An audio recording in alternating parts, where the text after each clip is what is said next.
The top 10 most dangerous cities for driving. Hey guys, and welcome back to today's video. Today we'll be talking about the top 10 most dangerous cities for driving, so make sure to actually buckle those seatbelts as we dive right in. Also, don't forget to like, subscribe, and share to see more videos like this. Not to terrify you, but the National Highway Traffic Safety Administration reports that car accidents rank among the top causes of death in the United States, with more than 2.7 million people hurt and more than 36,000 people killed on American roads in 2019.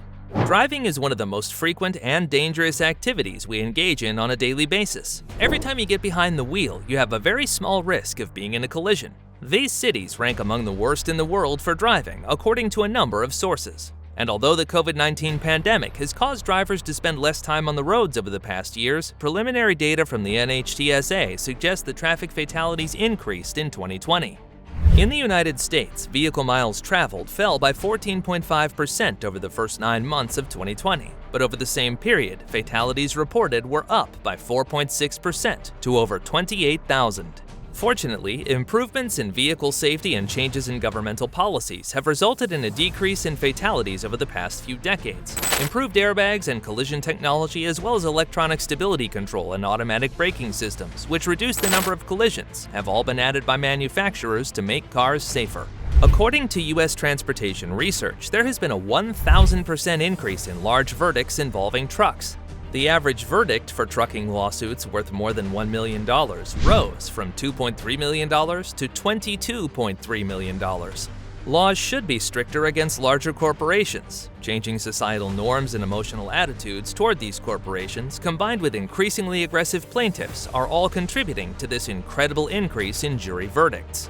The nature and security of the roads that people travel on are another factor that contributes to vehicle fatalities. For instance, compared to their urban counterparts, rural roads frequently have narrower lanes and less lighting, which, among other things, makes for riskier driving conditions. Since rural roads only account for about 30% of vehicle traffic, they continue to cause close to half of all fatal crashes in more recent years.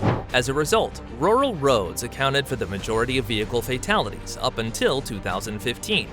Traffic may also be a risk factor because there are fewer motorists on rural roads, which gives people a false sense of security and makes it more common for them to speed or not buckle their seatbelts.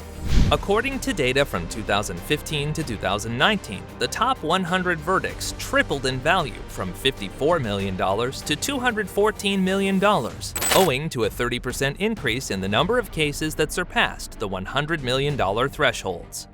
Large cities are turning into parking lots over time, and this growing congestion is largely due to population and economic growth. While driving can be enjoyable, doing so in the wrong location will inevitably result in mayhem.